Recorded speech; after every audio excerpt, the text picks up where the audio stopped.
Welcome everyone to our Wednesday call. And today we're going to talk about how you can help your shelter in your community without necessarily having to go in and offer Reiki, because Kelly and I know that that can be really hard. Just really quickly, Susan, thank you so much for joining us. I'm so glad you're here. So it's, when I first started, and I know Kelly could share her story, but for my own story, when I first started, it was really hard and really emotional, but I had Kathleen helping me as a mentor to find the tools to go in and offer Reiki to the animals. But for other people, that might not be an option. Maybe you don't know Reiki, or maybe you just don't feel comfortable going in a shelter and offering Reiki, and that's completely understandable. So what Kelly and I are going to talk about today are just different ways you can support your shelter without having to go in and do animal Reiki. And another benefit of helping your shelter is that they get to know who you are, because you're doing some of the things we're going to suggest, and they realize that they're important to you. They realize that you're actually trying to help them with their cause and their mission. And then that creates a really good impression. Now they can say, oh, wow, Darlene actually did this food drive for us and brought in this food. This is really great. So that when Darlene then decides, I do want to go in and offer Reiki, the shelter is much more open to what Darlene is offering, because they know that she's committed to their purpose. She's committed to helping them. And Kelly, I don't know if you want to say something about that as well. Yeah, I think that's a great way to get yourself acquainted with everyone. And also not only that, but it's also a way for you to, see if, this is a good fit for you. I mean, some shelters might not be a good fit for you.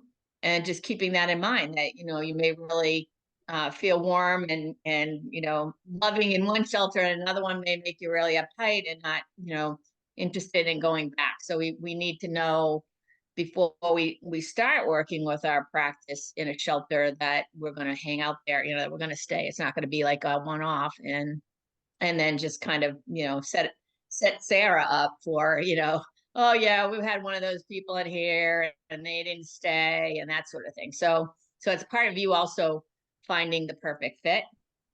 But being outside of, donating or whatever, these kind of things, having drives is a really great way to get to know the people. Yeah, and we'll go through all the different steps. But I think that what I want to touch on, that you just touched on, Kelly, is just that, I had one student who reached out and said she was really upset. I think I shared this, that she was upset. She had reached out to a horse rescue, and the horse rescue was kind of rude to her and said they weren't interested. And she got really offended. We have to not get attached to their response, because that's just the universe's way of saying that isn't the right shelter for you. Or if you go there, like Kelly was saying, and you feel uncomfortable, or you feel like, oh, I don't know that this is the right place for me, that's okay. You don't have to force yourself into a certain situation. It's just the universe's way of saying, you know what, there's something better. There is no shortage of suffering animals. There's no shortage of shelters. So you can go out and you can start, finding one that resonates more with you and what you want to do. And again, also understanding they're really busy, so they may not get right back to you. They may be a little short with you, and that's okay, because they're really busy. We can't take things personally when it comes to the shelters. They're really overworked, underpaid, and they're doing a really hard job. So just making sure that when you're, I just muted you, Kelly. Sorry, you can unmute. And just making sure that when you're going to find a shelter, that you're making sure that that shelter kind of resonates with you. And we're going to talk next week about kill versus no kill, but that's, one of the considerations. I don't know, Kelly, if you want to say a little bit more about that. Oh, you're on mute. Sorry. I know I ramble, Leah, but you have to mute me. I know, I just need to do it. Had enough. Yeah, I think next week I thought we were going to go more into the kill no. Yeah, we are. I mean, I was just gonna, if you wanted to say more about picking a shelter. Yeah, so you could ask around your neighbors, your friends, see if they, recommend, where did they get, did they get their dog through a shelter, or did they get their cat through a shelter? I mean, I think if you're on social media, a lot of times you can see, just through the local shelters and rescues pages, what kind of organization they are. So it's kind of maybe a good place to do a little research there. Absolutely. And I just want to, One question. oh yeah, go ahead, Susan. Um, uh, what do you do when you are sort of indirectly put off because the turnover amongst the volunteers, who is pretty much all you ever work with, the turnover is so great that you have no continuity of conversation?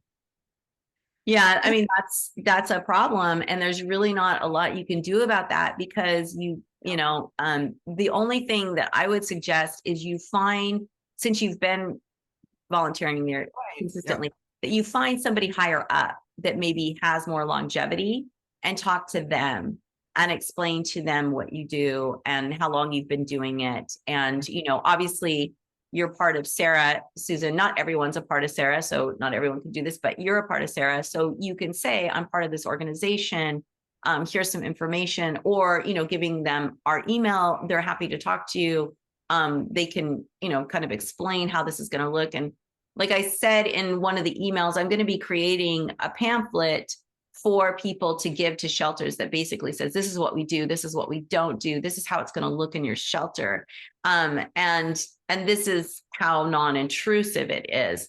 That's going to be really helpful too. It's hard to talk to people when you're trying to explain what you do. Sometimes people either they already think they know what you're going to say, so they jump ahead, or they won't let you fully explain. So having materials that you can just kind of give to someone, hey, I'm going to email you something. I would love it if you would look at that.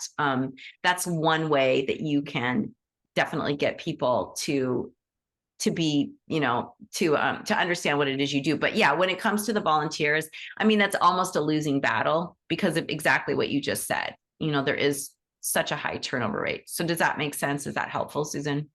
Helpful. Good. Something else you could do is just check in with whoever is on the staff there and just say hello. Just say, hey, I'm here to do my shift, so that they, get comfortable with your, seeing you, and you're again representing. So you're not just somebody in the background they never see or know if you come in or not, but just you don't have to even go into what you're doing, what kind of work you're doing, or what that animal's lead is about, or anything like that. Just make that connection. And just, hello, I'm here to do my shift today, and, I'll stay out of your way, or whatever, just some way to connect personally with somebody. Absolutely. That's really good advice. And really quickly, before we go any further, I just want to say hi to Melissa and Deb and Michelle and Carolyn and Beth and all of it. So good to see you. And thank you for coming and joining the conversation. And so we do have some comments. I just want to look really, we were talking about the shirts, the SARA shirts earlier, how wonderful they are. And don't forget, we're having a SARA t-shirt drive right now. This is another great way to get people to know what you do at the shelter. Wear your shirt. It says meditate on the back, or it says World Animal Reiki Day or Shelter Animal Reiki Association. So, that word shelter can kind of get their interest. So get a shirt. And support SARA, and also represent, what you do in the shelter. So, and yes, they are cottony, Lisa. They're actually so just delicious and comfortable. And then Liza said, hello. Lisa says, super helpful. And so Olive says, an introductory pamphlet would be a wonderful tool to share at the new shelter. Yeah, and it's just something I've been thinking about. And since I'm going to be giving a talk on on shelter animals at Mighty Networks next Tuesday, I thought that this would be a good gift to give everybody who comes, because it's something that I know I experienced. I'm sure Kelly experienced this, and others, all of you too, if you've been in a shelter, is that it's really hard, one, to get the attention of people, and then you have to do your spiel, and sometimes you trip over your words, or you're not quite finding the words, or you just get nervous. And just having something that you can email to them or print out for them and hand it to them and say, hey, at your leisure. I always recommend giving books too. I don't know if you did this, Kelly, but I would give Kathleen's books to the director and the assistant director, so they would kind of understand what it is that we did. Yeah, I've done that a lot. I had a whole stack of the Reiki and Vets or something books Yeah. and put them everywhere. Yeah. It's And just, also you could approach your local small, your independent bookstore and see if they might yeah. carry books on on Kathleen's books Yeah, specifically. no, definitely. And so, oh, and then Anne said a brochure would be really informative and assist us. Yes. And then Shirley said, let us know when those brochures. I will, Shirley. I'll definitely be announcing that. I want to give it to this group first, and then I'll announce that. But yeah, just one more project. I love to put these projects on my plate and go, oh my gosh, I'm one more thing, but it's actually a lot easier than I think. Just a lot of the information we already have, right? If you've taken classes, it's already in your manuals, but it's really putting it in a very concise and practical way so that shelters easily can just look at it and go, oh, this is what they do. Oh, this is how they do it. Oh, this is what they don't do. They're not going to be forcing themselves. They don't need special accommodations. They don't need to be in with the animals. And so all of these things we'll be pointing out and put pictures too. And so it should be pretty nice. But going back to our list of things that you can do, one of the things I think that, once you pick your shelter and you decide that you're going to go in, one of the things that you could volunteer if you don't want to do Reiki is you can volunteer. I did this at the Oregon Humane Society. You can volunteer in the office, or you can volunteer to pick up donations, or you can volunteer to do, like, a lot of times the Oregon Humane Society, what we would do is like the fundraising through the phones, where you're doing the tele ones and they have it on the TV and you're kind of doing like the Jerry, whatever his name was, remember, I don't know, the Feed the Kids. Lewis.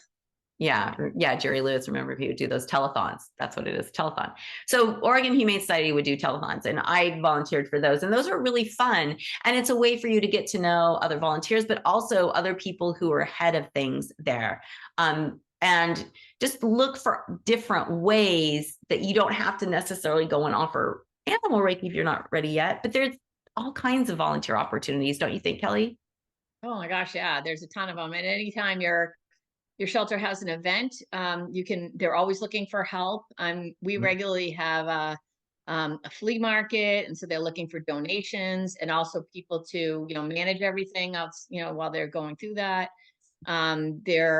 We have, wolf stock is something up in shelter where Beth and Judy are, that you can do, be part of that. It's like a walking event or something. So there's always some sort of fundraising event that they do that might be really just fun to be at, but at the same time, help with that. Other, options are, donating gift certificates. Well, we're gonna get okay. that. Yeah, there's a whole long list. So yeah, just for like slow down, pump the brakes, Kel. No, but so like for other positions, just look for those. And what I always like to do too, like at the events, like you were talking about, Kelly, when the Oregon Humane Society was doing, they have a walkathon event, and I would volunteer, and same with the telethon events. I would volunteer for the times when nobody wanted, like the times where it was really hard for them to get volunteers. And then it makes it like, oh, she comes in at the times, oh my gosh, you really saved us. Like, I remember when I did the telethon one, they didn't have very many people. So I was like, oh my gosh, thank you so much for coming in. Or I do the 5:30 a.m. shift for the walkathon because nobody wants to come in that early, but I'm a morning person. So for me, it was not that big of a deal. But it's a great time for you to meet the people that are actually making things happen, because the people that are making things happen are the ones that are there during those off times because they have to fill in. And I don't know if you have anything more to say about that too, Kelly, or add to that. Yeah, that was great. Just don't jump ahead. So, but we're just so everybody knows what we're going to be talking about, I should go through the list. And it was in the email, but, making donations, working with your local community, offering, chair treats, the things, and then getting your employer involved, and then different ways. So we're going to be going through all of those. But so now we're going to talk next about, you can make donations of items that you no longer use. I always recommend you go on the shelter's website and see what they need. Don't just go in with towels, because I know that some shelters don't necessarily want towels. They want blankets. They just like have an influx of towels. They're looking for soft blankets. And we all have so many of those little blankets in our closets and things that we may not be using. So offering those, if they'll take, use dog beds or anything like that, finding out what they will take. Sometimes they'll take medications. I've donated medications before for my dogs when they don't use something or they get prescribed something and it's not working. So then they get a different prescription. So I have a full prescription of something. I'll donate that because shelters sometimes find that helpful. I don't know if Kelly, you want to add to that as well. I mean, I just cleaned out my linen closet and had a ton of old sheets and stuff that I brought in. So, anything, they always have a list of what they need. And, whenever we go in to practice, as, the practice group that goes in, Beth and Judy and some other students, we always bring something. So as a thank you, for letting us go in. And I try to bring something every week when I go in and do my, donation, my volunteer time. So even just a bag of candy for the staff that's there. That is that is such a huge, I'm going to make a note about that. That is really huge to bring something in for even the staff, like candy. Yeah, that's a great, or like, I know that on World Animal Reiki Day, you've brought in vegan cupcakes before because that makes an impression. Hello, food is a great, Come together with food, everybody.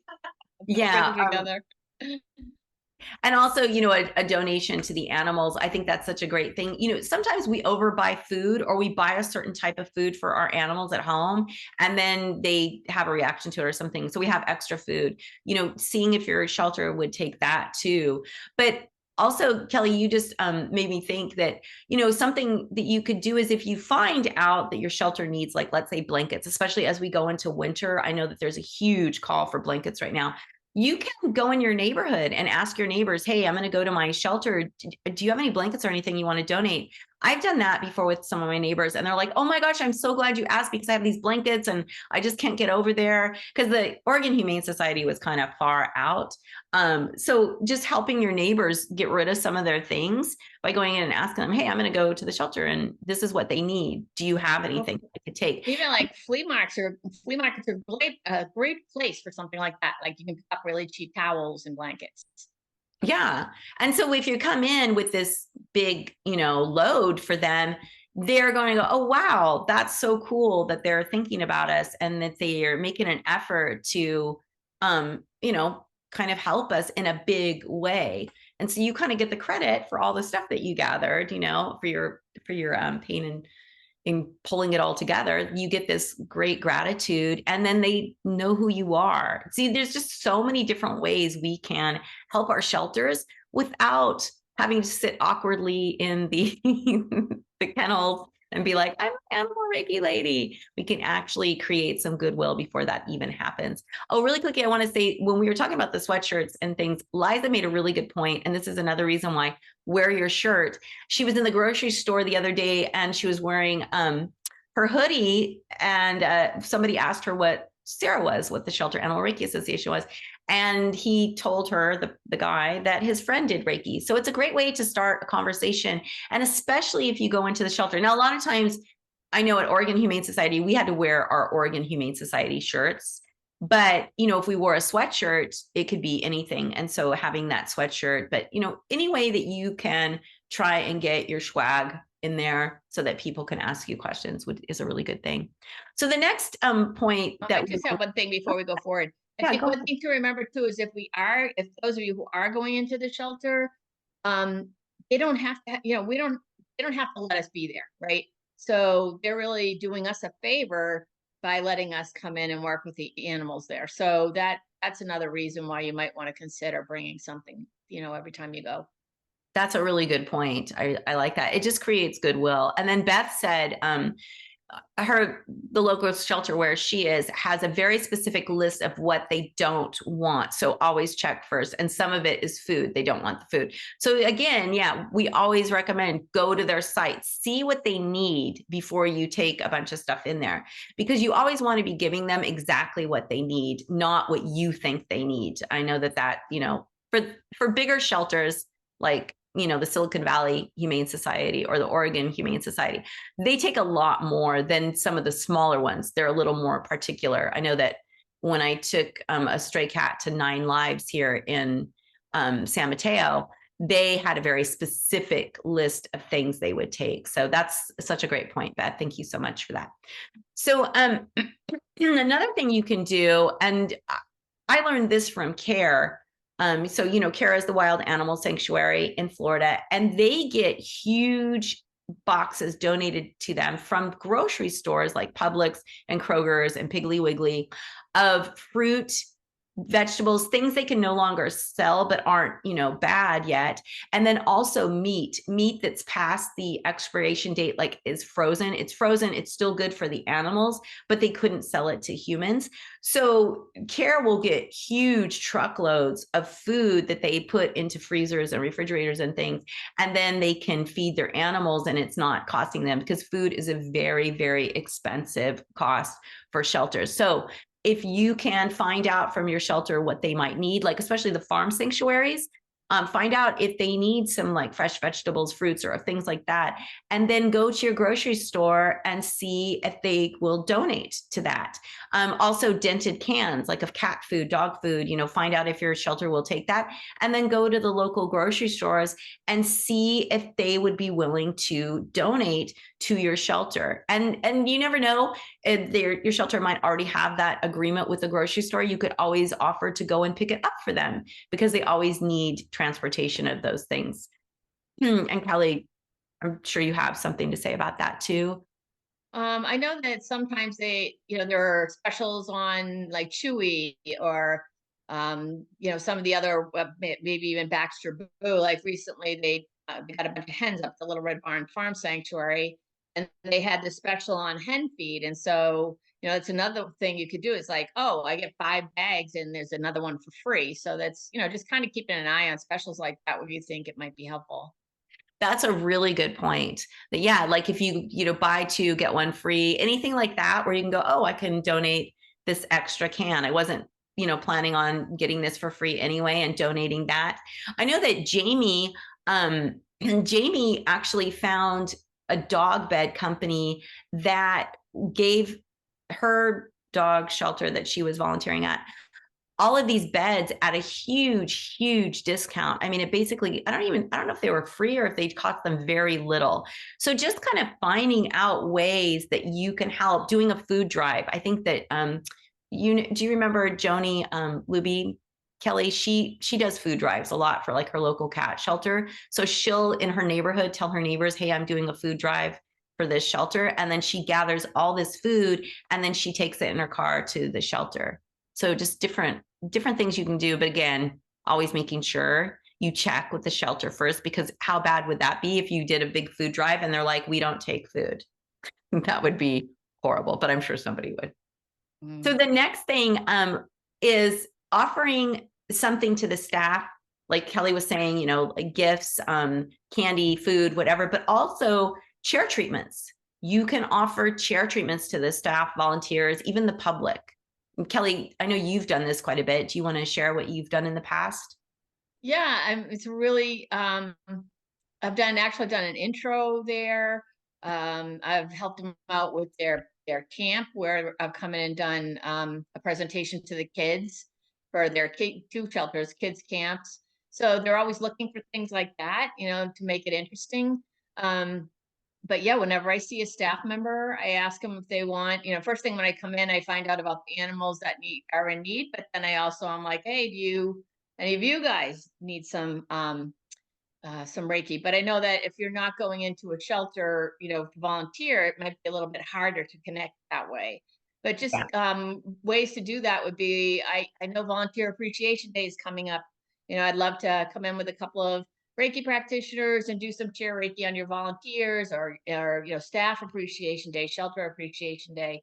I think that's a whole week. So, finding that week and just say, and this one I'm always trying to remember which weeks they are. I have to write them down.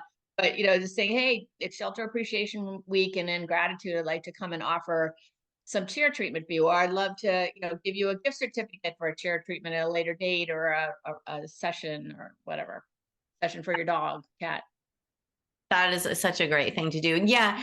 I mean, obviously, if you're not offering Reiki in the shelter to the animals, and the staff don't know anything about it, it would be a little more awkward. But like you said, that week, if they have any type of event for Shelter Appreciation Week, then having a little booth, having the chair things. Oh, Olive says, offering chair sessions as a free service in the shelter. Yes, we always offer it for free. We don't charge unless we charge the public, and then we donate the money that we charge to, like, you can do 50-50, or you can donate it all to the shelter. But we've done that before at expos. We've done it at conferences, usually not charging. We just allow people to understand what Reiki is, the way the animals would receive it, which is, not hands-on. And just so they can kind of experience it. And most people are like, wow, this is crazy. I did not know that, it felt like this, or it's like, wow, this is what the animals feel. That's amazing. But I know the staff and volunteers always really appreciate this. Don't you think? Come over here. Jewel. Oh, oops. Come here. Kelly?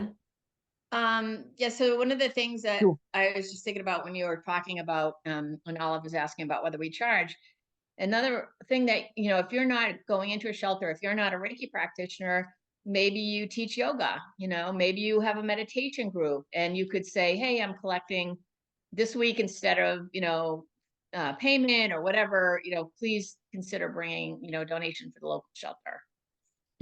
Absolutely. I love that. So I'm trying to be Shirley here.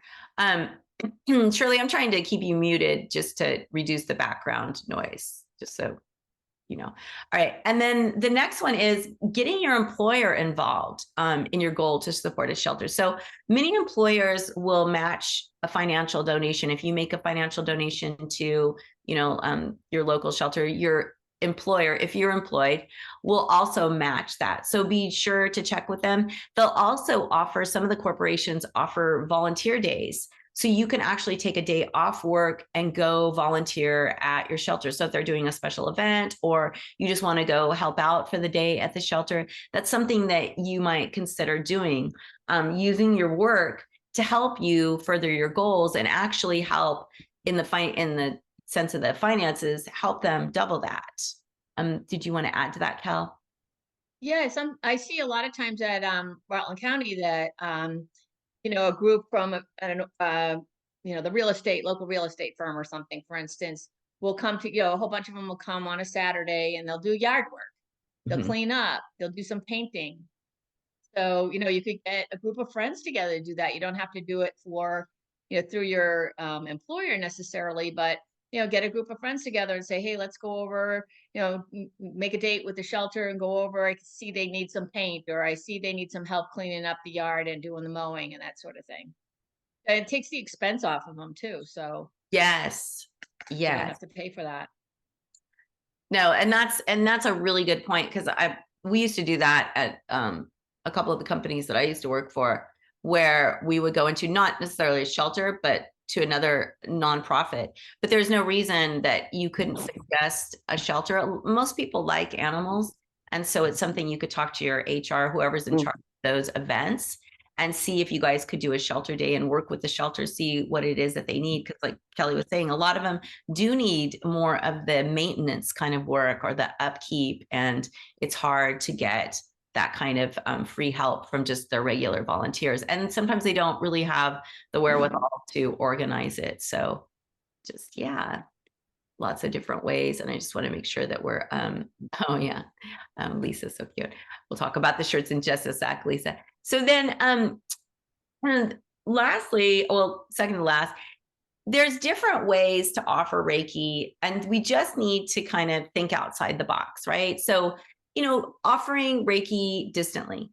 Everybody can do that. If you don't know Reiki, just sitting and setting your intention, you're going to dedicate the feeling of love and gratitude to the shelter. And you just sit and you focus on your breath and you focus on that feeling of love and gratitude and you dedicate it to the shelter. Or if you're a Reiki practitioner, you can take specific animals and share distant Reiki, or you can, what I like to do is just see the shelter covered in a beautiful globe of light and just share Reiki with the entire shelter. I don't know, Kelly, what you do. I know you have some things that you do to offer Reiki. Yeah, absolutely. I do. Because I can't go every week. So, I mean, every day. So I'll, when I work with specific animals or even just in general, everybody at the shelter, I will continue that at home when I'm doing my meditation, inviting everybody in, check in with, I have one of the staff members that I talk to a lot on my text. And so I can text him and say, hey, who's in need today, and how's this one doing? How's that one doing? So you can follow up with that. Yeah, definitely. So, and you don't have to be doing Reiki, like you were saying. I mean, if you meditate or if you prayer is your thing, then, just bring that into the animals, invite them in. Absolutely. Oh, I want to say hi to Wilma and Monica who joined us recently. So hello and welcome. So glad you're here. So yeah, so just, don't think outside the box when you're thinking about ways to support your shelter. It doesn't have to be so black and white. I have to go in, I have to do Reiki. It has to look like this. That we can't be so rigid. Everything we teach about the Let Animals Lead method of animal Reiki is about being flexible. It's about offering and not making the shelter conform to you, but you conform to the shelter. And then lastly, Kelly, you had brought this up. Now, this would only be if you have an established relationship with a shelter. They know what you're doing. They understand animal Reiki and they see the value. Then what you can ask is from like the adoption center, if you can put in a pamphlet, because we have the SARA pamphlet that explains what animal Reiki is and your card. And that way you can, and I know, Susan, this was your question, that way the animal can continue to receive Reiki, possibly, if the people are open to it. And it's okay if they're not open to it. The animal getting Reiki during the time that they're in their shelter is really the most important time.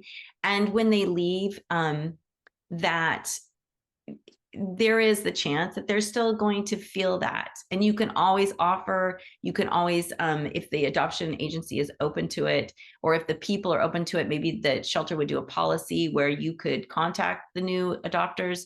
Kelly, I don't know. I know that you put business cards, don't you, Kelly, for your? Yeah, every shelter usually has at least most, I know that around here, they have a packet that with all the information about the animal and some special discounts or things like that. And so, so I have my card is in there with some information about what I do, because when the animals are, are leaving the shelter, of course, they're adjusting to a new home and it's very stressful for them and the people.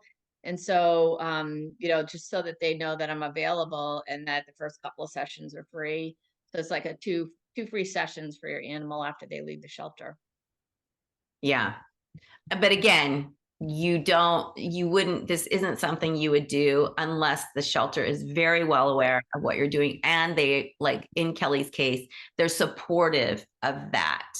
At the Humane Society Silicon Valley, when I was we did an NIH study there. And so Reiki was really big for a while there. Everybody kind of knew about it. They were more open to talking to adopters about it. Hey, there's this service, and hey, your animal received Reiki while it was here. And that's, part of the reason they're adoptable or whatever that is. So just making sure that if you approach them with that ask, that you do already have a really good relationship with that shelter. And if you don't, and you're worried about the animal getting Reiki, then that's your cue that maybe start talking about it. Maybe have a meeting, schedule a meeting with the director, ask their assistant if you can get on their calendar to just talk about Animal Reiki, and then share the Shelter Animal Reiki Association has that pamphlet. I think you can get that on our website, but also on our website, there's what is Reiki and what isn't, what is Animal Reiki and what isn't Animal Reiki. There's a lot of information on our site. You can send them to our site. It's Shelter Animal Reiki Association. So right away they're going to go, oh, okay, they cater to shelters. It's not like, that's the one benefit of our name, is that we are already including the shelters in that. So those were the kind of key points on how you can support your shelter, different ways that Kelly and I suggest you do it, and also that we do it ourselves. And we'd love to open it up now to all of you if you have some questions about. Yeah, go ahead, Kelly. I just have one more thing to add, is that, Christmas, New Year's coming up, and that's when they're really short-staffed, especially during that week between Christmas and New Year's. So, you might want to see, do they need some extra help? Somebody to walk dogs, somebody to, help clean the cat room or something in the morning, or, just a couple of hours can really take the burden off of them. And another way for you to, to make your connections. Well, and that's why it's so important to go through the trainings so that you can offer that. Because if you haven't gone through the training, you can say, oh, I can walk dogs. And it's like, well, you haven't been trained to, so you can't. So another reason why to go through those trainings, so that during these short times, that's such a great suggestion, Kelly, because that's when they're really going to notice you. When you step in, when they need help the most, is when they're really going to take notice of who you are and what you're offering. So a great suggestion. So let's open this up now. And you can just raise your hand, or if you are not on camera, you can unmute. I think we can kind of see between Kelly and I who is unmuting, and and then just ask a question. Anne, are you unmuting yourself? Yeah, I guess I can. I was just going to agree with you about how helpful the volunteers are at the shelters. I was an animal control officer for quite a few years, and if it wasn't for those volunteers, I really wouldn't be able to do my job, really. I mean, they were invaluable to what they contributed. So I can just say, any way that you can help at a shelter is so appreciated, because we were always short. We always needed stuff. There was never enough time. There was always an emergency. And so, yeah, stepping in as a volunteer and to share that, and the Reiki part of it was really key. So, yeah, thank you. Oh, thank you, Anne, because you actually reminded me of another thing that shelters really need, and that's like dog and cat carriers, especially if there is a situation. I know that over here by my sister's house, one of the doggy rescues, they had a fire and they needed to get all the dogs out quickly, and they were like frantically calling for more carriers to get the dogs out and keep them safe. So if you have carriers, that's another really great thing to donate. But yeah, just being there for your shelter, going in, they are always shorthanded, and helping with transport too. A lot of times they need help with transport, just different ways. Fostering. Fostering. Yeah, if you can foster. Yeah. If you can handle that. I don't know. I was a foster. Foster fail. Yeah. I mean, I think if anybody who's fostered has had at least one fail, one that gets you. But yeah, thank you so much for that, Anne. That's so important. So anyone else want to comment or ask a question? And again, you can unmute or raise your little physical hand. Surely we have questions or comments. Don't be shy. Yes, Olive. Yes. Hi. I have a question. So I love these ideas, because going to shelter is really hard for me. I mean, I work with horses, but I'm thinking about, becoming a member of SARA and actually going to our local shelter here and volunteering. So these ideas are really good. The hardest part is walking in, and I like the idea of like donating things for a little while, and people kind of get to know you, and then you talk to people. That makes sense. And I love the idea of the pamphlet, but I should have my business card with the pamphlet. Was that what you said, Kelly? Have a business card? Yeah, I gave him my business card. Yeah. Okay. I have to make one. I Well, have to and- make- All right. Oh, you don't even have to. I mean, you can just give them your contact info. yeah, I on the like the idea of pamphlet. having something to give people though, or Mhm. because I was having them just, when I meet them, just type into my phone their contact info. That worked well, but there's something nice about handing somebody, if you're going to hand them a pamphlet, have your card with that. That makes sense to me because it's a complete package then. So thank you very much for the helpful tips on that. Staple it right on there so they stay together and they know who you are and what you do. But also, you don't have to do that. Like in the pamphlet, there's a place you can write your name and number. Oh, On, that's true. Yeah. on the one that I'm going to be creating, there's going to be a place where you can either add it yourself through Canva, or you can write it.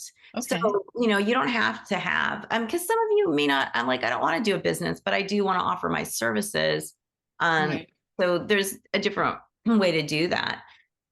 And then the pamphlet that I'm going to be creating is going to just be for Let Animals Lead. It's going to be by SARA, but it's not going to necessarily be just for SARA members. It's going to be for anybody and everyone. And just, reiterating that SARA created the manual and we're this, but that way anyone can use it, whether you're a part of SARA or not. Obviously, we would love for you to be a part of SARA, but there's different ways to get around it because Yeah. when I first started up, I didn't have a business, so I didn't have a business card, and that just seemed like sometimes that's a God, I can't talk. That's a block that you don't mean, or like, oh, I don't have a business, or I don't have a business card, so maybe I they won't know how to get a hold of me. So just go in with the pamphlet and just write your name, make it real simple. We don't have to make it hard on ourselves. Right. And talking to I'm in Let Animals Lead, and they kind of recommend that you have Joe, who's in charge of the biz, I'm a volunteer. The likelihood that I'm going to charge for what I do, I mean, I'm retired. This is my next career that I'm in, that I've been in for quite a while now, but they kind of recommended that you just have it because you might not always have like a pamphlet. You might not always have introductory tools other than that. So it seems like that would be probably some good advice to just I mean, have that. we live in an age where people don't exchange cards, to be honest. Oh, we do? Okay. It's kind of rare that people give cards. I mean, I never carry my cards. You can I know. If I talk to a millennial, here, give me your phone. That's yeah, what they well, do. and it's also you can share your contacts from your phone. Okay. You just learn how to do that because a lot of times it's just you can go to the expense. You can do a little calling card. They might lose your card. Like Kelly says, staple it to the pamphlet. Well, if you're going to give a pamphlet, you can just write it. A card is easy to lose. A card is easy to just put aside. If you're in somebody's phone or if you're emailing them, which also you should do anyway. If you go in and you talk to somebody, you should immediately email them with your contact information. Oh, okay. That's a really good idea right there. Yeah, I think. because, business cards get lost. It's kind of an antiquated thing now.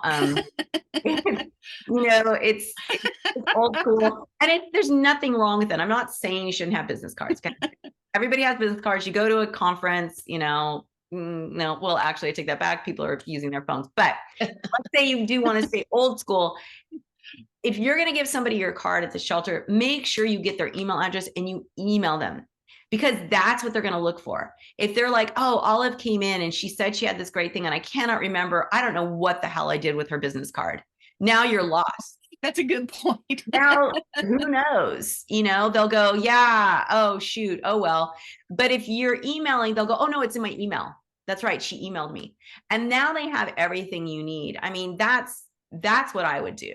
I understand what Joe is saying, but we have to look at this in a more practical way when we're talking about shelters. People are busy. You're going to hand somebody your business card. It may or may not get to where it needs to get. Gone are the things, Rolodexes and things like that, or, portfolios with all the business cards. Remember those? Oh my God, they were so, who didn't have most of us are of age where we had, except for little Melissa there, where we had these huge Rolodexes of all these people and you had to flick through it and you'd stick business cards in there. Those days are all gone. I never They're had great that. for the bulletin boards, though.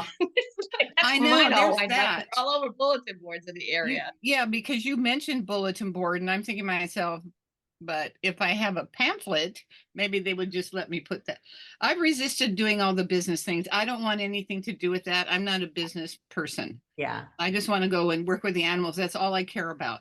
But your idea about the email, Yeah. that's a great idea. I can That's remember easy. that in my old self. Yes, and that's easy. And Olive, you bring up such a great point, and I'm so glad you're talking about this. A lot of times we're getting advice about what to do, and it's actually blocking us instead of, what am I trying to say? Encouraging us or helping us. You're getting, for me, like when I'm being told to do something that's uncomfortable for me, or I'm like, oh, that's going to take me more time, then I end up doing nothing. I don't, I want to do it, but I'm like, oh, and then I start to feel bogged down. Whereas, if we can make it simple, what's the simplest way for me to get my information to this person? What's the simplest way for me to get in and do what I've got to do? And what's preventing me from doing that? So like, let's say, oh, a business card is preventing me. Well, what can I do instead of a business card, right? And then that's why we're here. And I'm so glad you asked that question, because it doesn't have to be hard. You don't have to have a business. You don't have to be official. You just go in there and you write an email and say, I studied the Let Animals Lead method with Kathleen. I'm part of the Mighty Networks. I'm also, an associate of the Shelter Animal Reiki Association. They've been doing this a long time. You can talk a little bit about us, whether you're a member or not. It's Kathleen's nonprofit, and you can talk about it and talk about the work that we do. It's always good to be a member, just because you can say, hey, I'm part of this organization. They've been sharing Reiki in shelters for over 16 years, and it's being used in shelters around the world. So there's a lot of validity when you're talking about SARA. And Kelly, I'm sure you have something to say about that as well. No, I agree. I think it's, the more that we have to point to, in our background, the support that we have, and the, where we've come from, and the people that have been doing it for a long time. I think that's really valuable. And that's what I love about SARA. And for me, is the organization is behind me in everything I do with the shelters. Yeah, exactly. And we've been around for a long time. So I find I wear my SARA shirts everywhere. And I like that, because I feel like that's my calling card. Exactly. If somebody has a question, and I have people come up. I mean, I'm just working with horses right now, and horse people are very resistant to a lot of things. Yeah. But it's okay. I'm okay with that, because when they see me often enough working with someone's horse, then other people, I have my shirt on. They want to know, what's that? What's the shelter? I tell them about speaking to people is not my best thing, but I do give them like a couple sentences here and there about it. And I answer their questions if they have them. And what do we do? And I'm doing it. I'm there doing it. So I think the shirt for me is like the best introduction. And I never go anywhere without wearing one. See, that's fantastic. They ask me, people ask me questions. What's that mostly? But that's great. The introduction is there, and the process is there. And I don't need a business card. I don't need one. No, you don't. And like Lisa said, a card is helpful, but using stickers. So you can just print out little stickers and stick them on the pamphlet, or, on a card, even like, hey, here's a sticker. You don't have to rewrite.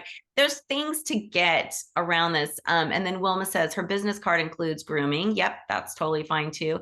And then Lisa says maybe personalized letter is a nice touch. Yep, you can do that through email too. You can just do a PDF of a letter, or you can create a letter in an email.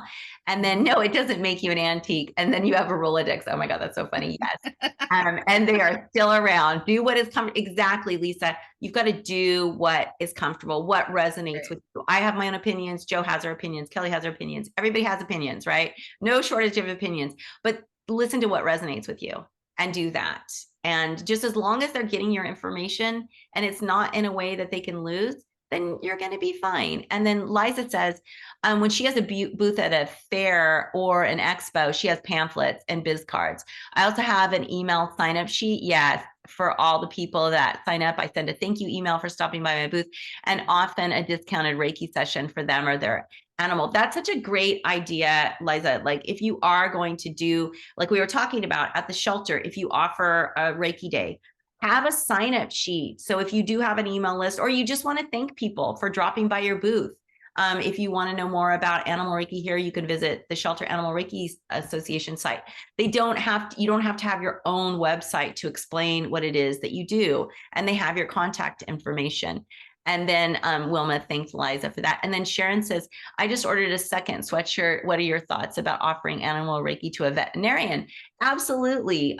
In fact, veterinarians need it more than anyone. Oh, and then Darlene says QR codes are a hit this day. Yeah, you can make your contact card into a QR code. I'm techie, but I'm not even that techie yet.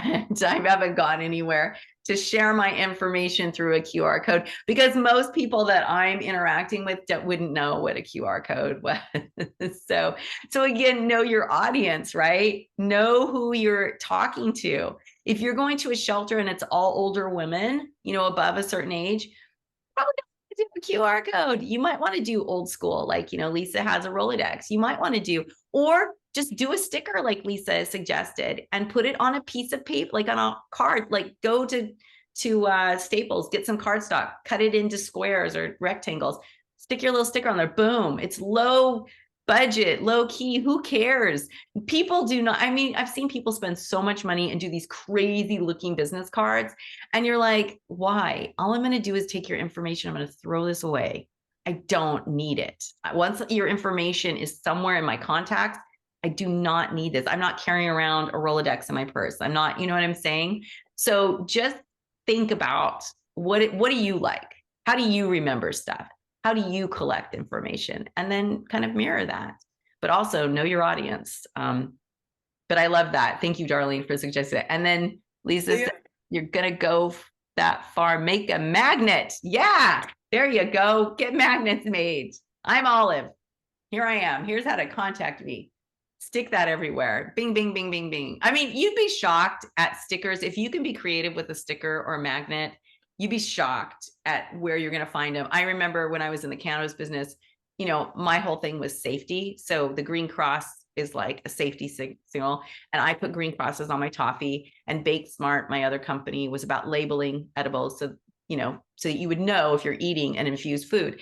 And so, I made these green crosses, and God, I can't even remember my freaking tagline. But anyway, went to this huge conference in Las Vegas, and those stickers were everywhere. My stickers with my information were on poles and some guy called me from a taxi cab. He's like, I just want you to know your stickers in this taxi cab. So, stickers are kind of a cool thing. If you can get something really kind of, catchy or eye-catching, and, give a sticker, because that is a great way. They can use it as a calling card. You don't have to use it as a sticker, or they might go, oh, you know what? I'm going to put this somewhere so I don't forget this. I think that's a great idea. You can make them in Word. Yes, that's true. You can make it. You can go to Staples and buy the little round things. And I know what our green cross thing was. It says contains cannabis. That's what it did. The green cross that contains cannabis. So people thought that was really catchy. You can put it on yourself and, I contain cannabis. It was that thing. So anyway, if you're going to go there, you can make them and then print them off. Yeah, you can get the packages at Staples with the round ones or square ones or whatever it is you want. So we are coming to time. I don't know, Kelly, I'm just throwing this on you. Did you want to do a meditation? Sure. You have to. Sure. Okay. I just back to the one thing about the volunteering to work at the shelter. If you're not going in to do Reiki, the best way to go about it is to find out what they need. What kind of volunteers they need. So that you're not volunteering to do something they've got 20 people doing. Yeah, I'm gonna make a note about that. Yeah, definitely you got to find out what they need, because I remember, when I was doing admin work at the Oregon Humane Society, that's what they needed. They were shorthanded in the office. And so they were desperately looking for people to come in and just do like data entry and help them kind of catalog their donations and things like that. So if you have those kind of skills, or if you have grant writing skills, or if you have any type of skill that could help them, find out if that's something that they need, and then go in and ask. And it's just a great way. I know, Susan, you were asking, like, if you're only talking to the volunteers, there's a high turnover. So getting to know the people that are a little bit higher above, working in the back office is another way to do that. And so I can't remember who asked about offering Reiki to a veterinarian. The veterinarians need it probably more than anybody, but they're probably going to be the most resistant. When we went to the AHVMA conference, Kelly, you were one of the ones offering chair Reiki, and the vet, it's all for vets. And it was overwhelming how much they needed it and wanted it. Yeah. Yeah, it was really powerful. A lot of them were very emotional about, when they were receiving, about all the kind of work they have to do on a daily basis. Yeah, a lot of them have to. Well, like when I think I shared before, when I had to put my dog down and the vet came out to the house, she had to get there at 6:30 in the morning because she had to go to the shelter and put down a bunch of healthy pit bulls. That is really hard on a vet. You're putting down healthy dogs that don't need to be put down. And that's just, the pain of seeing how humanity has failed these beautiful beings, and then also being the one that has to cut the life short of this being. That's really, really heavy. So yeah, if you can get into talk to a vet, like Kelly was saying, we've got the book Vets on Reiki. I don't love the Vets on Reiki book because it doesn't exactly say what we do, but it is a good primer. It's an old one. We need to update that. Yeah, we do need to update it. But there's also, just Reiki for dogs is a great one.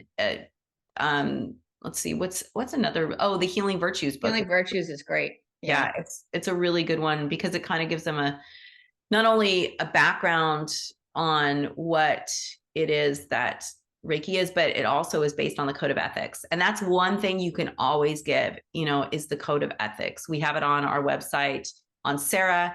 I think Kathleen's got it on her website. If you're an animal Reiki practitioner practicing the Let Animals Lead way, you have a code of ethics. Most animal Reiki schools do not. And so most Reiki schools don't. So, it's just great to have that to point to and say, we follow this. It very clearly states what you do and what you don't do. Very, very clearly. So it's a great handout to, like, Olive, for you, hand that to somebody, here's the code of ethics. This is what I follow. I'd love to come and sit with your animals, read this. And you can just write your name on that and hand it, give them a couple copies of that. But that's a great calling card. You don't have, it doesn't have to be fancy. It can be really simple. Between SARA and Animal Reiki Source, there's a lot of free information out there that you can just print out and then put your name on it or email it to them, get a PDF and email it to the shelter. So yeah. So I know that we are coming to time, and I'd love for Kelly to do a meditation. Next week, we're going to kind of do a recap of everything we've covered. We're going to talk a little bit about, we haven't talked about this yet, but the difference between kill and no kill, and the very gray area in between that some of the shelters do. So Oregon Humane Society, and I think the Silicon Valley, they're not no kill, but they're not a kill shelter, right? So we'll talk a little bit more about what that even means and what that means for you as a Reiki practitioner. So Kelly, without further ado, I'm going to turn it over to you. All right. I love Kelly's. So, thank you. So settle in, everybody, and take some nice deep breaths into your lower abdomen, just breathing in through the nose and out through the mouth. Take 3 breaths here.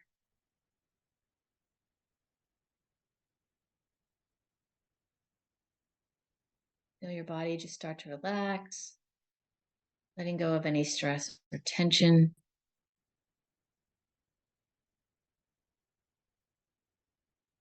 Now bring your hands together in Gasho and focusing your mind I want you to take a moment to set an intention that the Reiki or the energy that we create through this little meditation goes to all sentient beings, all in need.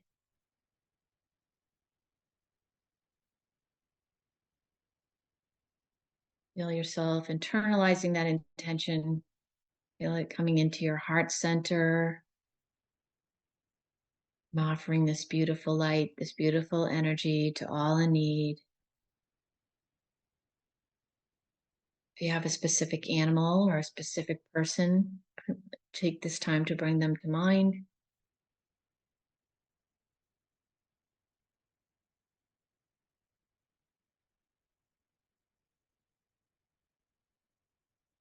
Now place your hands over your heart and focus your attention on your heart center. Feeling that beautiful light right in the heart center.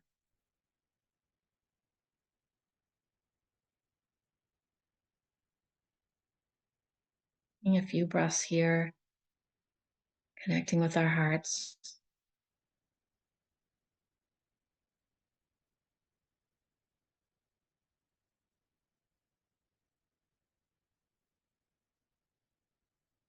And you can either keep your hands where they are or bring them down to your lap, palms up or down. And I want you to visualize a beautiful healing light shining from your heart center, offering that light to all those in need, animals, people, all sentient beings, inviting them to share this healing light with us.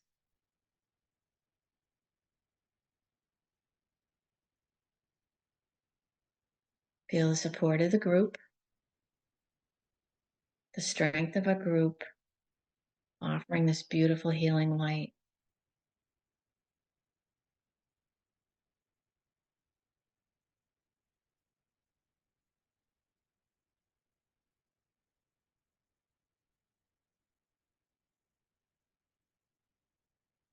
Not fixing anything, just being in this light, sharing the light, in community with the light.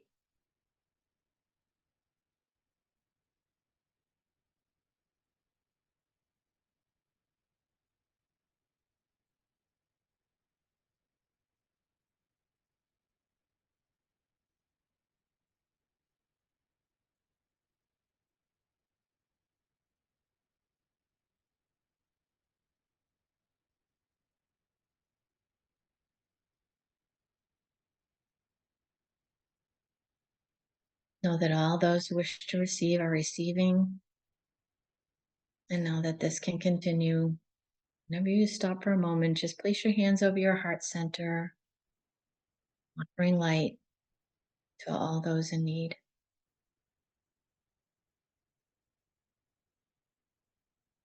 And now just feeling that light coming back to you, back to your heart center, back to your physical body, your mental body, your emotional body, and your spiritual body.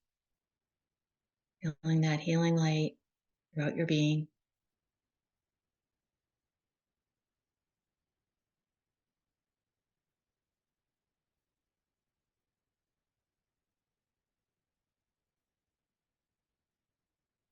And once again, bringing our hands back into Gasho. Setting our intention to finish. Thanking all those who connected with us. Thanking each other. Thanking Reiki and the energy of our beautiful community. Taking, you're ready.